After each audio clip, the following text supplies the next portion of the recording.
So let's try this out, folks.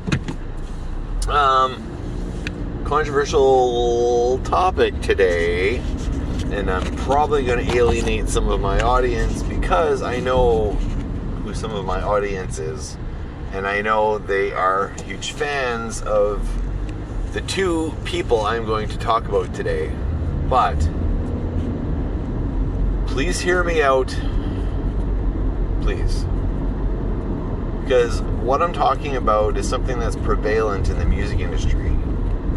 As soon as I say that, I say those few sentences, and I'm sure many of you are like, oh yeah, he's going to go talk about this again. Just hear me out.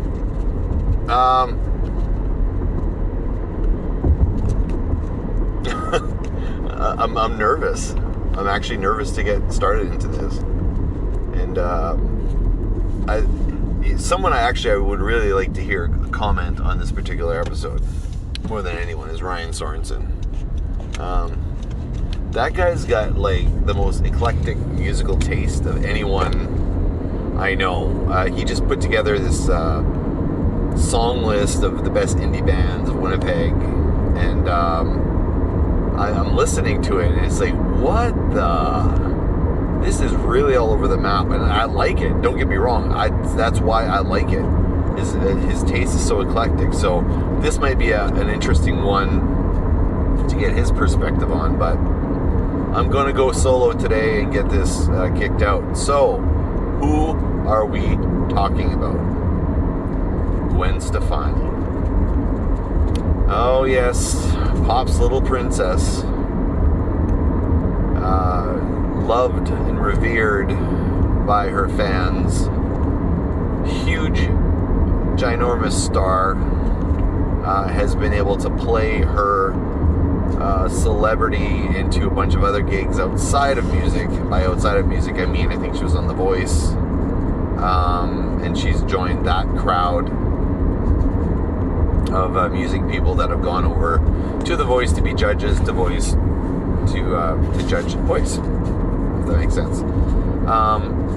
She's really well liked by her fan base. I think her fan base is probably rabid, if anything. That's probably a good way to describe it. And yeah, that's, huge star. As a vocalist, very, very good. In fact, and we're going to touch on that in this episode. I think her talent as a singer is actually very underrated, because she seems to be judged not on vocal ability, but on catchy dance tracks, high glamour music videos, being on The Voice, being a celebrity. I think a lot of times people forget that she actually sings, because I don't know if she's part of the movement of lip syncing your shows or not. She might be. I'm not sure. I'm hoping she's not, because her background would beg to differ. Not sponsored by, but I'm definitely enjoying my Starbucks coffee today. So, I've got a beef. I guess it's a beef, and it's also a confusion. And the beef I have is with the confusion. And this is totally going to roll into the other performer we're going to talk about. Gwen Stefani's roots were in punk, ska, that kind of stuff. She was part of the scene in California. She was rubbing elbows with Sublime and I believe Rancid. That whole, I guess, SoCal scene. She was like knee deep in it and did really, really well in there. She earned her cred in the scene, and she had an amazing vocal delivery that worked really good for the kind of music that the band No Doubt had. And she joined No Doubt. I don't think she was the original singer, but by the time they had records out, I think that's how that worked out. She was kind of let in, and her vocal style, if you listen to No Doubt, and I mean early No Doubt, I mean, Tragic Kingdom is a great album. Despite some of you, I know, stop it, I can hear some of you laughing at me when I say that, no doubt. Tragic Kingdom is a great album. Hear me out, let me finish. So, I know this is going to be a polarizing episode, because there's going to be people on one side of the equation that are going to be deriding me for loving the Tragic Kingdom album, and the other half are going to be deriding me for not liking her latter stuff. Tragic Kingdom is a phenomenal album. It's a phenomenal band album. But something happened during the recording of that. Not the recording of it, I guess. Not so much the recording, but the release of the album really changed how the band was. Gwen Stefani was a member of that band. There was definitely a team environment going on in the band. They were definitely all for one, one for all. The music was not ahead of the voice, and the voice was not ahead of the music. This was an entity. They wrote catchy songs. They didn't downplay the drummer. In fact, the drummer was upplayed, if anything. Every musician in that band was incredibly important. And everyone had their chances to shine on every single one of their songs. When I was getting out of my hard rock phase of drumming, back then I was just pretty much a drummer, and I cut my teeth on Kiss, and I cut my teeth on later on Led Zeppelin, and I guess hard rock bands was what I was cutting my teeth on. But in the 90s, as I was a very young man and no longer a teenager, as I was, getting out of my teen years, I discovered a whole other type of music. I stopped listening to hard rock and really started getting into a lot of different types of music. And I think the transitional band for me was Propaganda's How to Clean Everything. That was pretty much it. That's what really flipped me. And then, along with that, I was listening to a lot of different things, a lot of Fat Record stuff. I was listening to Bad Religion, NoFX, Fugazi for sure, and definitely Propaganda. That was the top. I was listening to, 12 Eyes, I Spy, Red Fisher. Trying to think what else I was listening to at that time. Basically, kind of true 90s punk, pre-Dookie, pre-Green Day. And I was all over that stuff. The other band that came out of all that was No Doubt for me. So I was learning to play differently, playing the ska beat, and alternatively, because the origins of ska, or the background of ska, has got reggae in it. I was also listening to reggae, and I started changing my beat from a ba ba ba to da da da da da da da da da, like that sort of, that drumming style that you get in ska.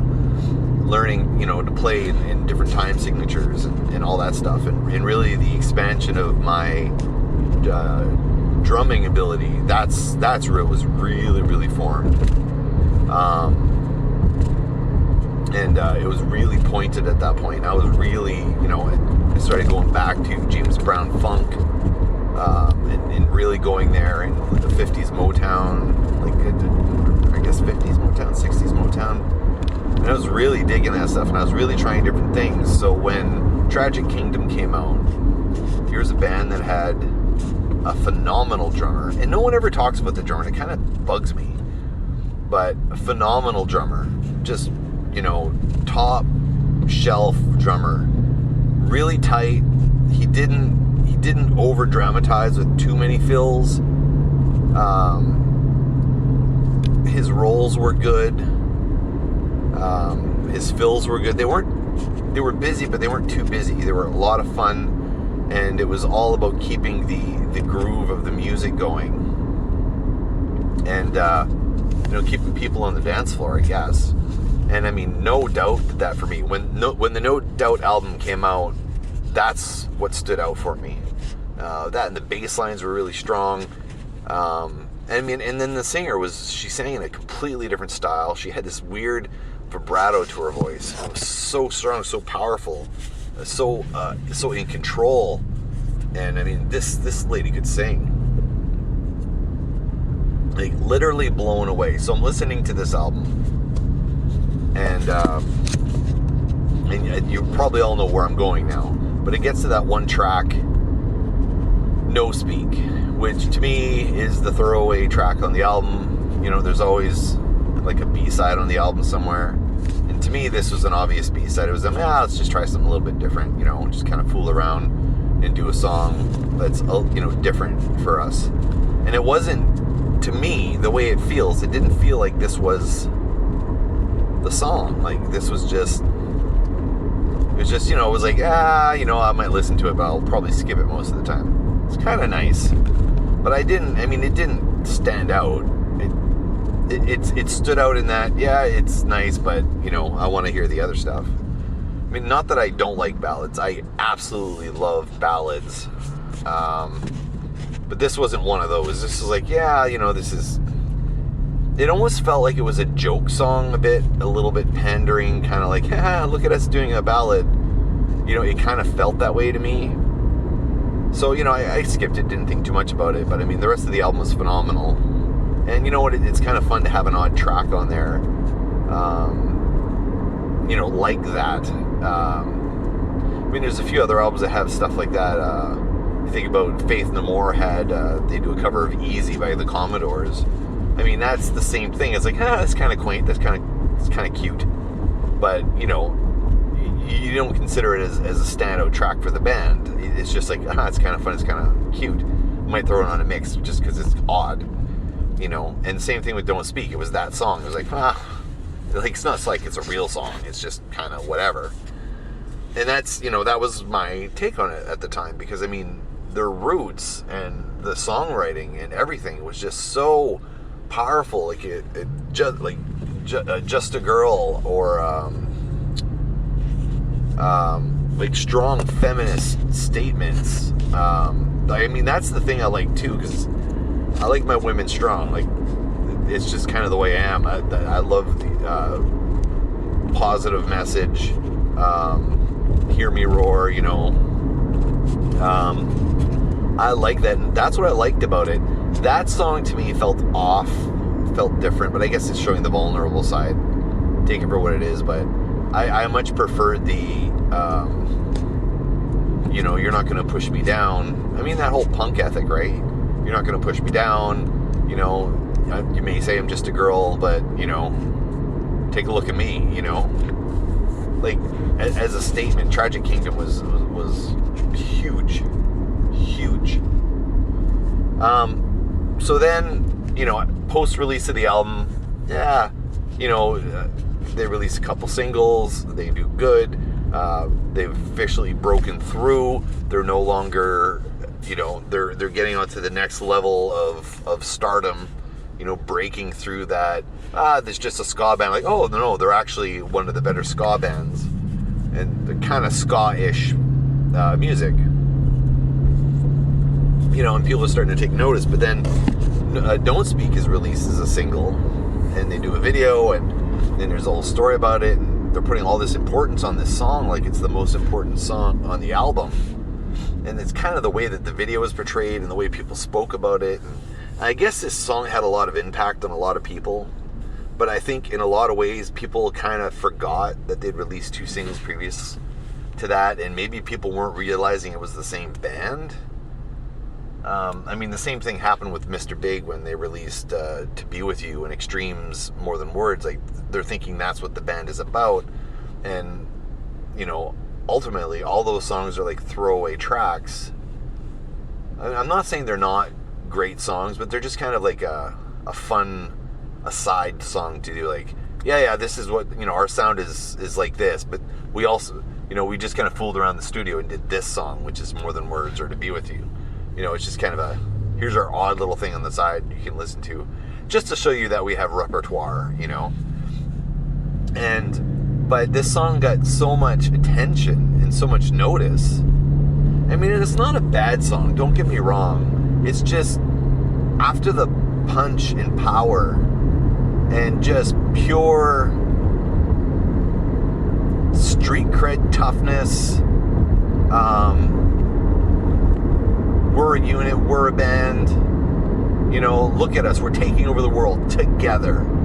All that is put aside to say, oh, look at our fragile lead singer, she's going through a breakup and he's in the band. And it just became a shtick. It felt like a shtick to me. And yes, it's a serious issue, and yes, they were going out, and yes, they broke up, and, you know, a song was written about it, and, you know, kind of sad, you know, that they broke up and all that, and fine and dandy. But all of a sudden, that one song stripped everything away to this band no longer being No Doubt, but Gwen Stefani's band. And I really dislike when that happens. It's not Gwen Stefani's band. It's No Doubt. They're all in No Doubt. They're all equal players. They all contribute. You know, they all pull their own weight. And suddenly it's Gwen Stefani and No Doubt I really, really detest that. You know, all of a sudden, you know, the guys in the band who write these amazing songs are not getting any credit anymore. And it's like, it's all the Gwen Stefani thing. And then it's like, well, she's so pretty, she's got perfect cheekbones, she's got the blonde hair, you know, she's got this rockin' little body or whatever. And then all of a sudden it just becomes about that. It's like, well, hold on a second here. This is a band, and the band is awesome. And now you're taking the elements of what makes this band great, casting it aside, and focusing on the superficial aspects. On superficial aspects of this band, and glamorizing and raising awareness about the superficial parts of the band, not the whole, just one little piece, one little moment on an album, and throwing everything aside. And I take great offense to that. I really, really do. And it just drives me crazy. And I know, oh, it's their breakthrough single. Yeah, it's their breakthrough single to them stopping being what they were. And it started a new direction in the band, which I'm sure the label was leaning on them heavily. And all the people surrounding the band, everyone that was elevating the band to this superstardom level, were saying, oh, Gwen Stefani, oh, Gwen, oh, Gwen, oh, Gwen. And then suddenly it's not about the band anymore. It's not about the music.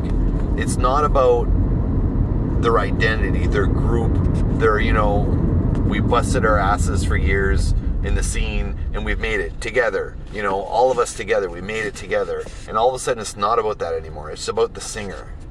And that drives me nuts. The singers often get an unfair amount of credit. I mean, hey, I sang in Dome. Don't get me wrong. But I realized my place in that band was I sang, and that's all I did. I wrote the melodies, I wrote the lyrics, all that sort of stuff, and everyone focuses on that. But in Dome, in the band Dome, man, I was just one of four, man. There was 4 members of that band, and everybody put something forward in that band. You can't say, oh, that's a great song, I love the melody, and that's all you like. You know, and I felt that that's what was happening with No Doubt, is exactly that. Diminished the band. So it rose them to superstardom, but diminished the band. On the next album after that, they changed direction, which is fine. And then eventually Gwen Stefani goes solo.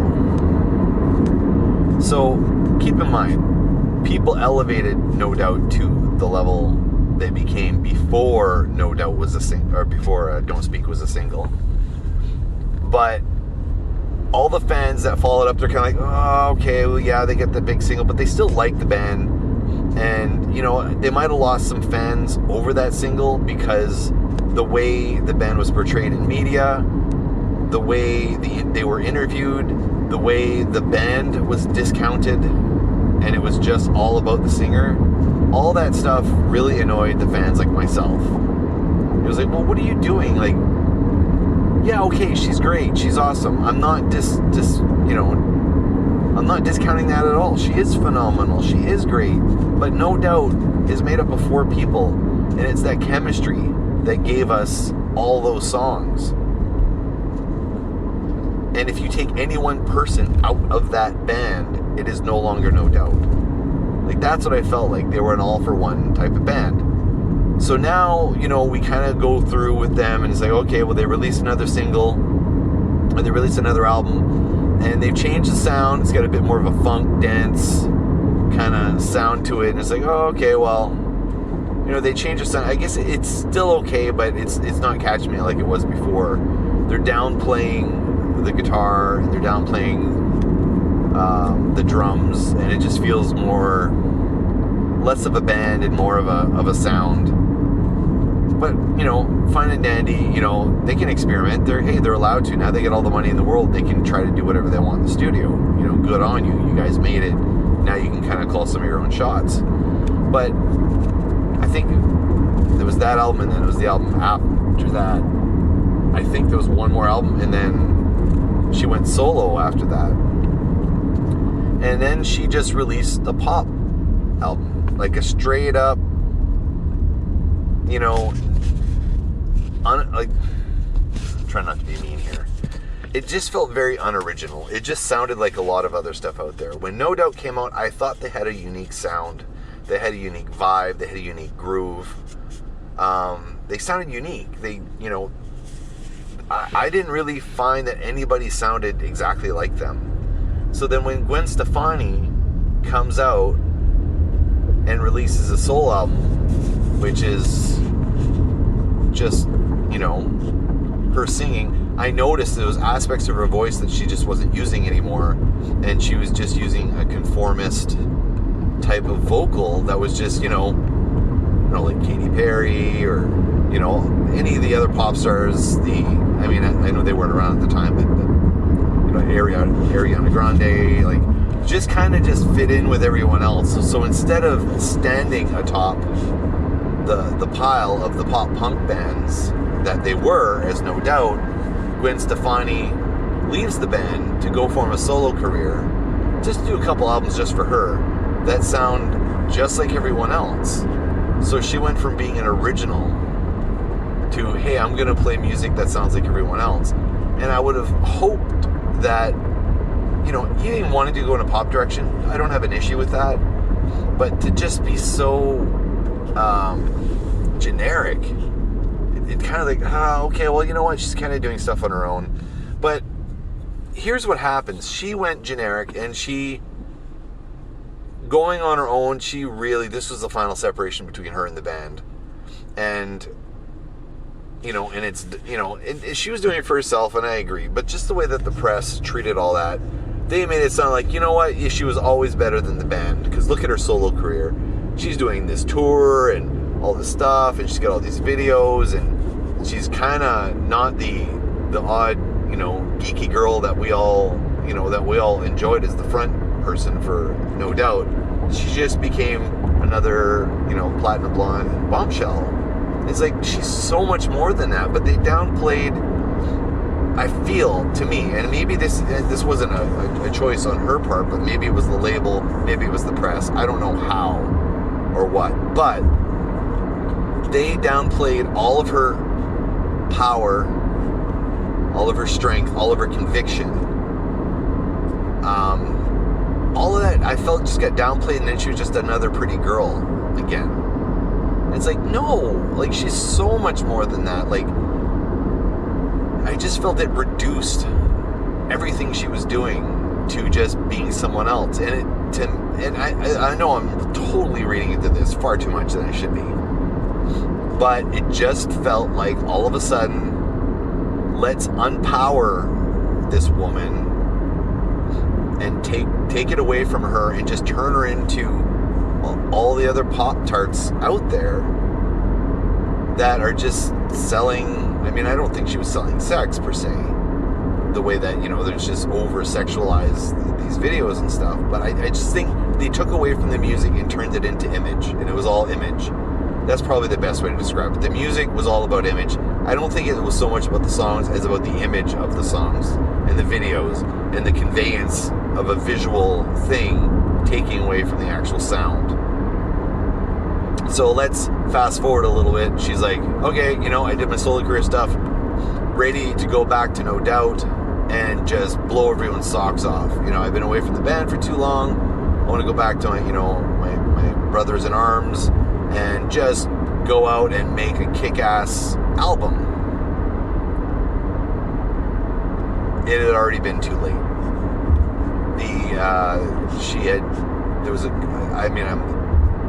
There was a couple comments made to the media from her, and maybe I'm taking it out of context, but she couldn't understand why no one was coming out to go see her. Here's the thing you have to understand about the media and how they view this.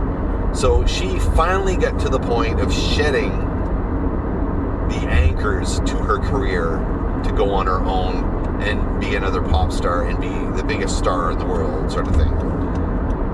Everyone was excited that she had left the band because the people that fell in love with Don't Speak were the people that probably didn't really like No Doubt. They liked the ballad, they liked the following album that was, had more of a dance vibe to it. They didn't really like the punk outfit. So now she's going to these people that found her at the Don't Speak phase, they're like, oh, well, she's going to go back and do that boring old thing she did before Don't Speak. I'm not really interested. So the new fans she had made with Don't Speak didn't follow her because all they want to hear is her dancey poppy stuff. And the fans she left behind when she shed the band and went solo, they had already moved on to something else. They were already like, you know what?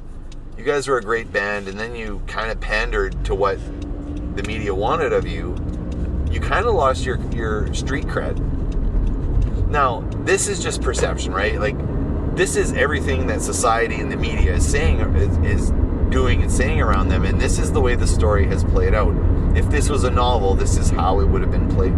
This is how the story would have been written. The true matter of all this behind the scenes, which, Gwen Stefani is, oblivious to because she's inside the machine, was that, she thought, well, people love No Doubt, and people just clamoring for No Doubt, want to see No Doubt come back. But what people really wanted was No Doubt to come back.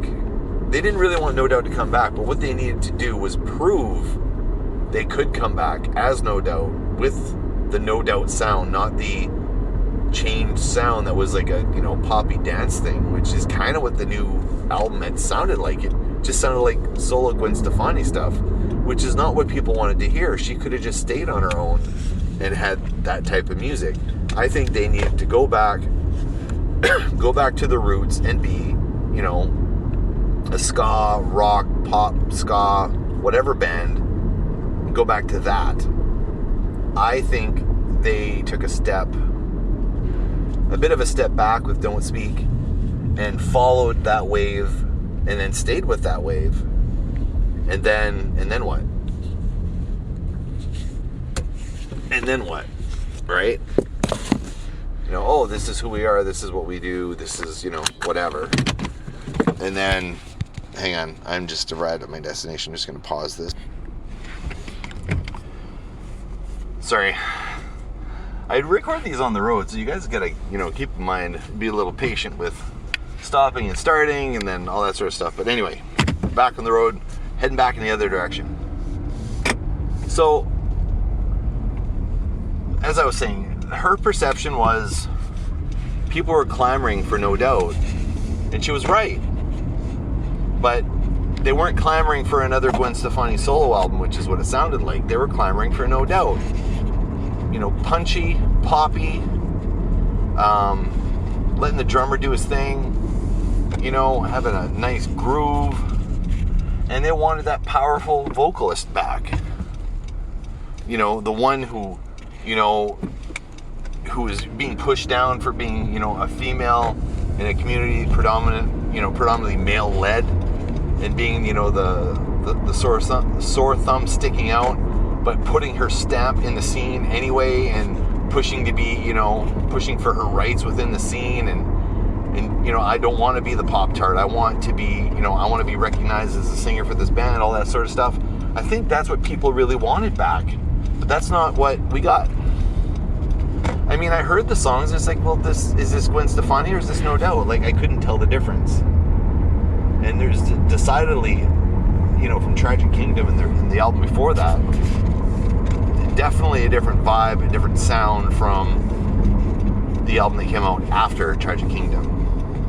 And if you hear, there's a song she gets vocals on with Sublime, and it's just so much talent, and it just felt like, it just wasn't using it anymore. Like, just kind of, looked at another aspect of music she liked and just kind of toned down the, over the top quality that, she was giving out. So, there was a few posts or tweets or whatever that had been put out, or press statements saying, the No Doubt tour wasn't doing that well. They were like thinking she could go and headline, and she couldn't headline with No Doubt anymore. Like, it just, people didn't care, and that's why. And that's the story why. Gwen, if you're listening to this is definitely not a diss or a jab at you. It's just explaining the story from the other side of the fence, from another musician, myself, and explaining how perception rules what happens, and sometimes just going down to brass tacks. And I feel like maybe there was more Gwen Stefani songwriting on the new No Doubt album, and less of the band doing the songwriting, and I think it should have been split up the way it was in the past. However that was, I'm not sure what the writing, what the rules for writing within No Doubt were, pre-Tragic Kingdom, but that's what happened. To a different extent is Maroon 5, or should I say Adam Levine. The same thing happened there, but the difference is I don't think Maroon 5 ever got the cred they could have got, but they definitely got the popularity.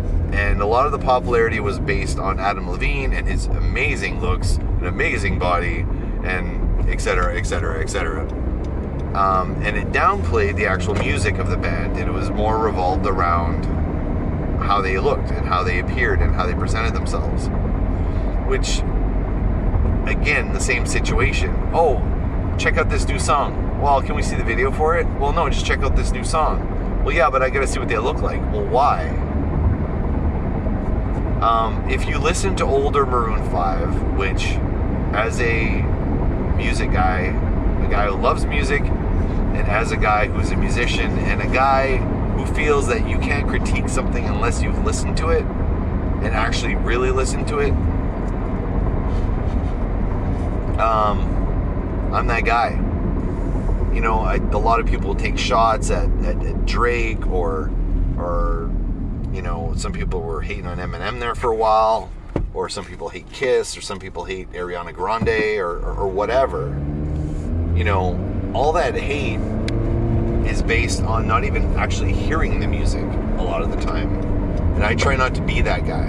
If I'm gonna dislike the music, I gotta go listen to it. And I can't just listen to it once, I gotta listen to it a bunch of times.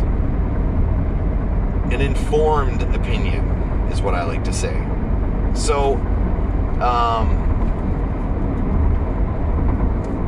I think it was my cousin had seen Maroon 5 at some private party or something, and she's saying, oh, you gotta really check it out. And, I'd heard the one single on the radio. I was like, not my cup of tea. She's like, no, they're really good, trust me. I'm like, okay, fine. She made me listen to non-radio tracks way early on in their career, and there was something going on there. It's like, oh, they're a rock band. I didn't realize.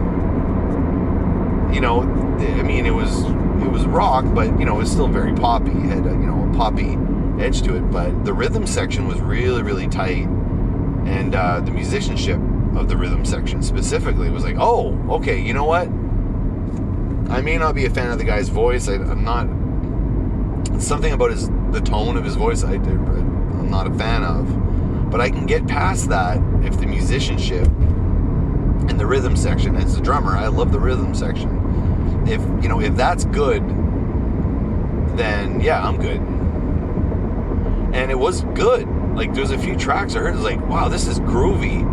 Like, that bottom end, like, they're really holding that shit down. And it's taking the song from just being a song to being a song that's arranged and made better. And there's a difference in songwriting. Anybody can write a song, but it's the arranging of the song that can make that song killer. And, and that stuff was well arranged. And, the band worked it out, and, the stops and starts of the songs and just subtle changes of time signature here and there and things like that. I was like, you know what, this isn't half bad.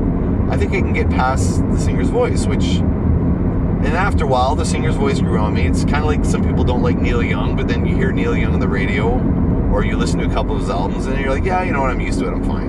And I got used to it. So I was like, wow, this is good. I might be interested in checking out the next album. And I did, and it was good. It wasn't bad. I'll give it points. They pandered a bit to the radio on some of the tracks, but they still, it was almost like, okay, we got to put a single out for the radio. Here's the single, but here these three other songs after it. Those are my roots. Like, those are the roots of the band. So I could dig it. It's like I could understand. You got to do a little bit of selling out if you're on a record label. You got to do a little bit of selling out, but you still put in the essential songs you need on that album to still be a rock album. Then fame got in the way, just like with No Doubt. All of a sudden, it's Adam Levine from Maroon 5, and it's like the other two guys never got any credit. They never get mentioned. I don't even know their names. I should know their names. If Maroon 5 is on the level of popularity like they are, I should know all their names. And if I don't, that's poor reporting. That's poor interviewing. That's poor. It's not good. Like, those guys should get credit, and I just feel like they never did. And I think they were kind of happy with it. It's like, well, we got a pretty boy frontman. And it's kind of taking us to the next level. We're getting paid really well, because of him. Like, everyone loves him. So, I've been the front man, but I've also been the guy behind the kit. And the guy behind the kit gets nothing. He gets, no one talks about that person. You get the musicians coming over saying, hey, that was great. I really liked what you did on the bridge of that song or whatever. Like, the musicians will notice that, but the general public doesn't. So Maroon 5 stopped being Maroon 5 and started being the Adam Levine Project. And that's how the media treated it. And again, the same thing. No one cares about the music. They only care about the singing and the vocal. And that's all they care about in the lyrics. No one's listening to anything else. So the same thing happened with Adam Levine, where, he was, in the beginning, it sounded like the band was trying to maintain a credibility. I think Adam Levine's background, he's mentioned a bunch of times, his favorite bands, Guns N' Roses or something like that. Like, he likes his rock hard, and that's what he grew up on. Like, he loves Soundgarden. Like, I would have never thought that, but it felt like they were getting more and more away from, okay, well, even though I like this stuff, let's keep that stuff kind of private. And, let's keep it out of the public eye. We don't want people to know that I like rock music too. And then The Voice happens. As you can tell, I'm starting to dislike this show, The Voice, because it's ruining a lot of things here. It's turning musicians like Adam Levine and Gwen Stefani into celebrities. And when they become celebrities, the musicianship does not matter anymore. It's all image. And that definitely happened with Adam Levine. There's just pictures of him with his shirt off all the time, and he's with these models and he's in these shoots, and never do you see the other two guys in the band. Like, they're nowhere to be seen. Like, they're never around. Like, no one cares. I will say the same thing kind of happened to the Goo Goo Dolls, but prominent in all, it's always the guitarist and the bassist. They're in everything. I think they've rotated drummers a bunch of times, but you always see that bass player. He's always there, and they do treat it like a band. And yeah, they did cater to, they got away from their, original roots and, went the corporate way, the glossy way that Maroon 5 did and Gwen Stefani did.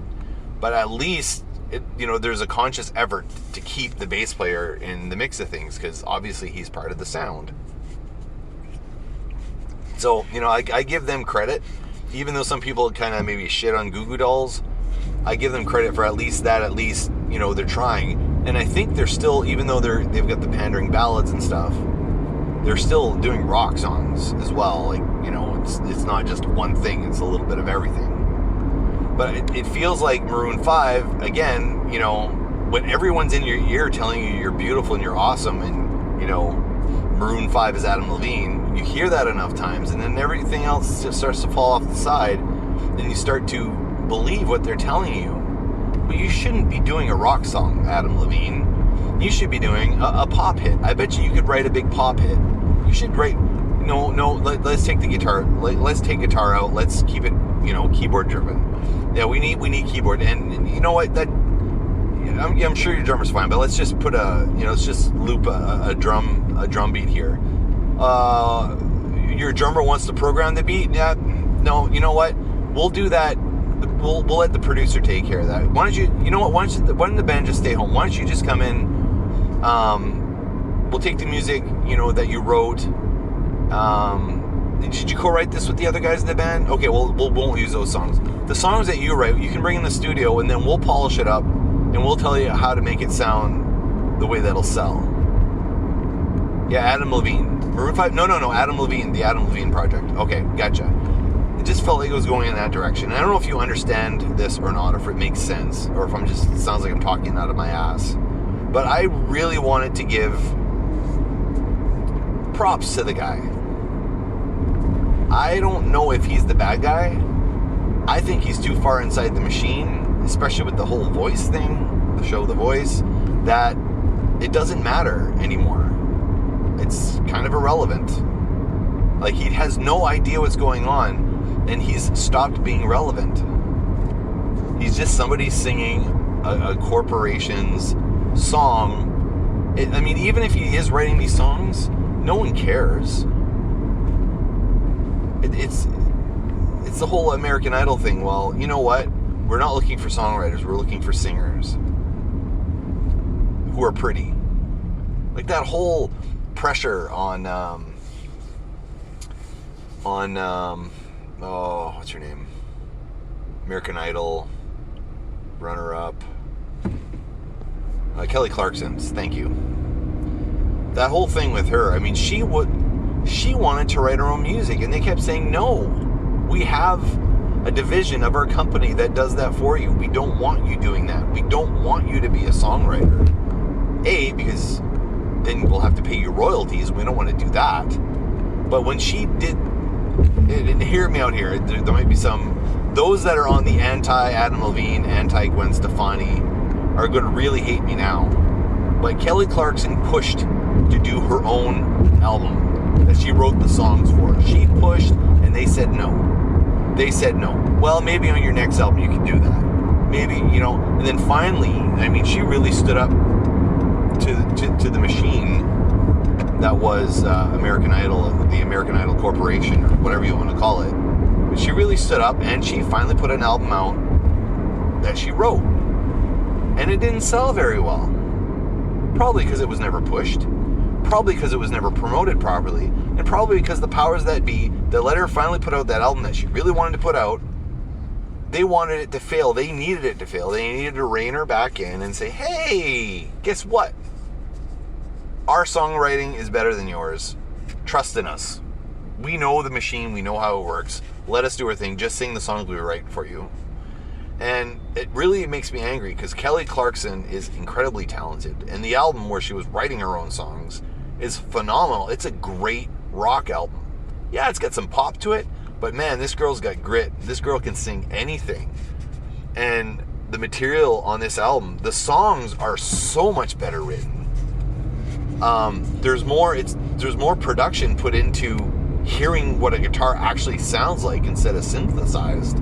You can hear the guitars, you can hear the drums, you can hear the bass. That album kicks ass. Just kicks ass.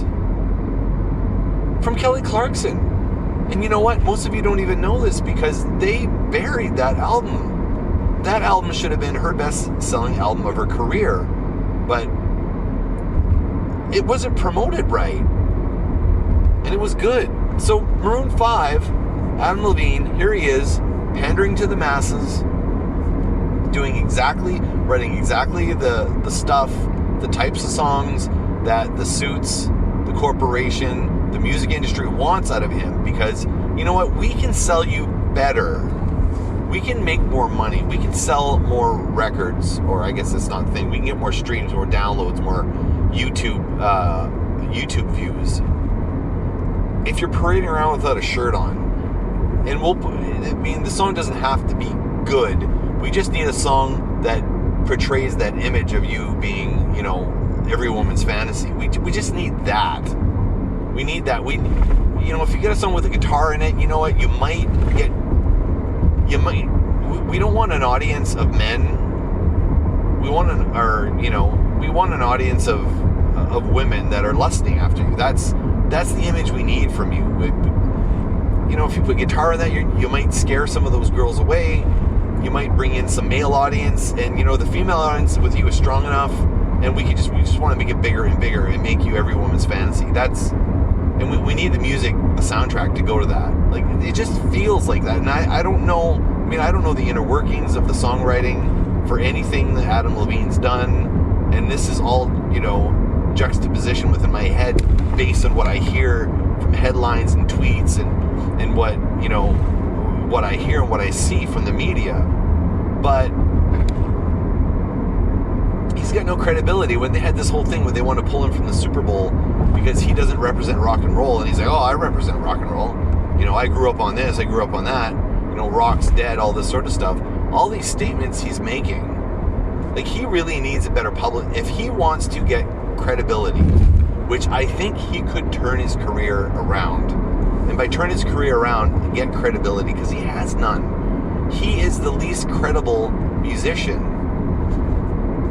that moves the most amount of albums or streams.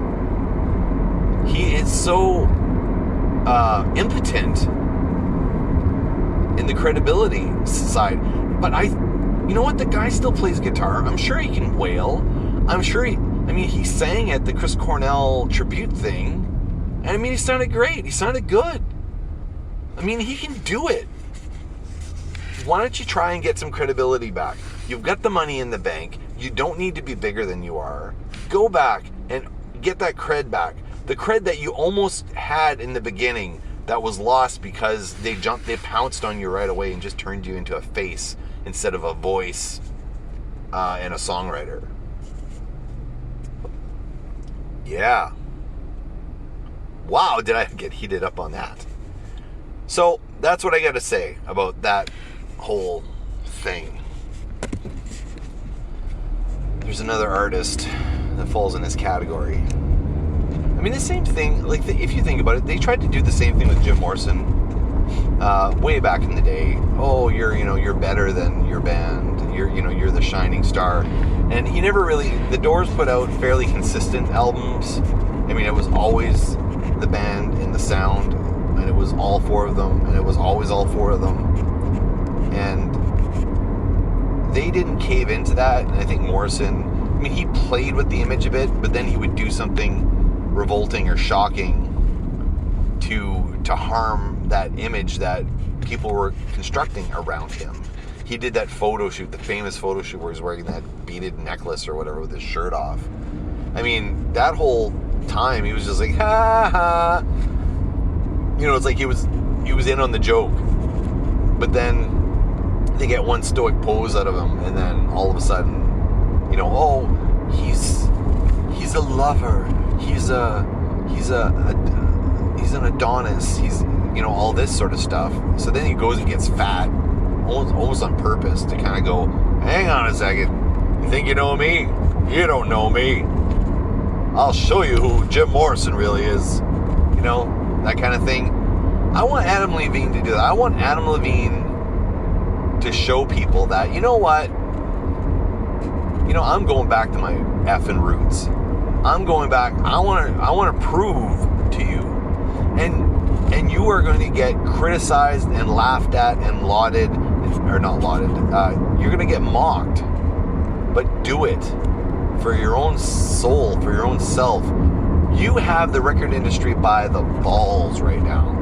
Take advantage and put out that record that you probably really actually want to put out. You can still do your pop stuff, but show your chops.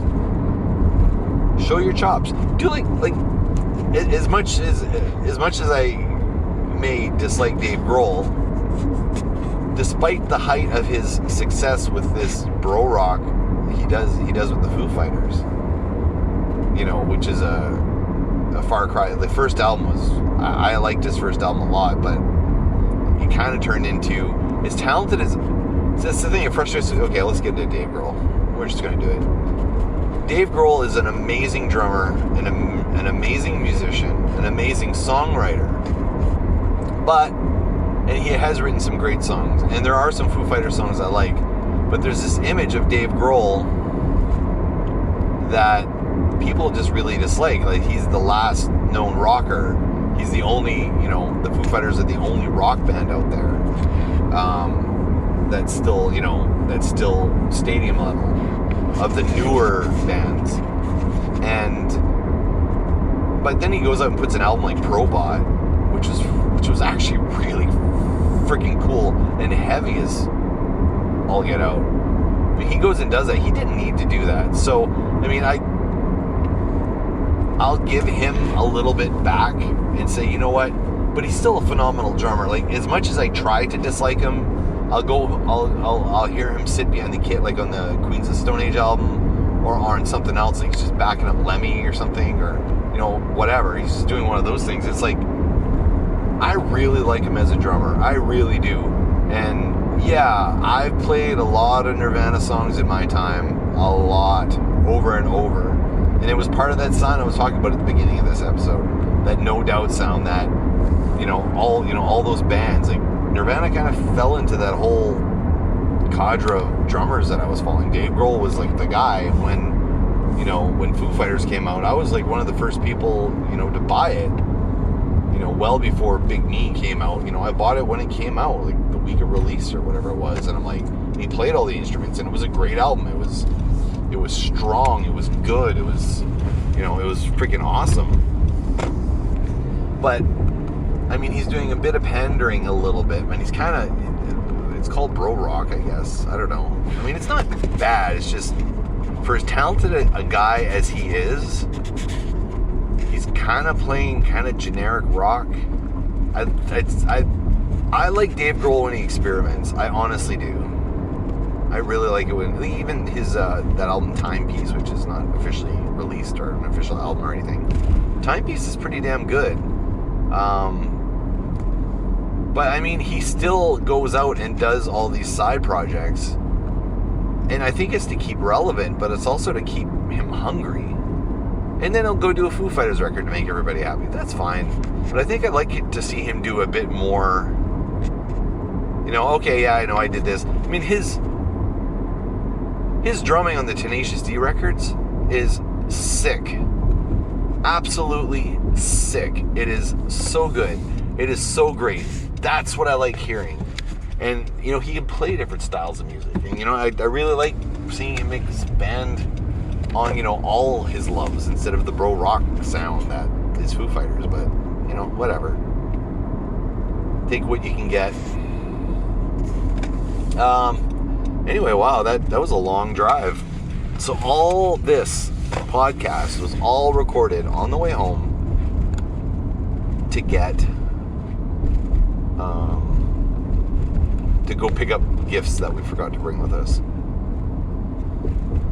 Strange, eh? So now I'm looking for a parking spot. So I'd really like to hear your opinions. I really respect Ryan Sorensen in the scene. I really do. I also really respect Sam from Witch Police. Like, Sam's a great guy. Ryan's a great guy. I find like they're two people in the community that I think their voices need to be heard more, and people should be, listening to them more. I think they are very important aspects of the music scene here, and I really, shout out to you two, but I really would like, ideally it would be great if I could get both of you on the show to discuss the music, something about the music industry, but maybe we can set that up sometime in the future. But anyway, signing off here, 56 minutes, holy crappers. All right, we'll see you guys on the flip side. Hope you enjoyed this episode. You can find me all over the place. SeanGeek on Twitter, SeanGeek Podcast on Instagram, on Facebook, SeanGeek Podcast, Sean McGinnity on YouTube, and a whole bunch of other places, or SeanMcGinnity.ca. See ya.